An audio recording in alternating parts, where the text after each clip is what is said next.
కర్నూలు జిల్లా నంద్యాల రాజకీయాలు రసవత్తరంగా మారాయి. నంద్యాల ఉప ఎన్నిక రాష్ట్ర వ్యాప్తంగా ఉత్కంఠగా మారింది.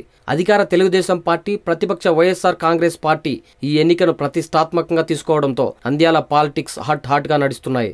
మరికొద్ది రోజుల్లో నంద్యాల ఉప ఎన్నికకు ఈసీ నోటిఫికేషన్ జారీ చేయనుండటంతో టీడీపీ, వైసీపీ ఇప్పటికే అభ్యర్థులను ప్రకటించాయి. టీడీపీ నుంచి భూమా బ్రహ్మానందరెడ్డి బరిలోకి దిగుతుండగా వైసీపీ శిల్పా మోహన్ రెడ్డిని తమ అభ్యర్థిగా ప్రకటించింది.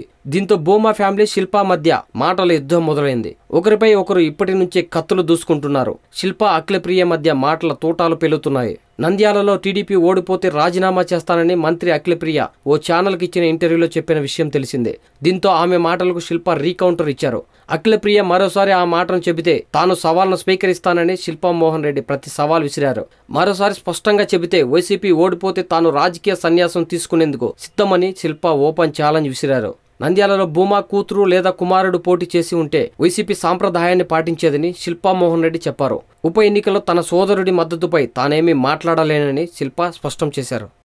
ఈ వీడియో మీకు నచ్చినట్లయితే లైక్ చేయండి, షేర్ చేయండి. మరిన్ని అప్డేట్స్ కోసం మా జనహితం టీవీని సబ్స్క్రైబ్ చేయడం మాత్రం మర్చిపోకండి.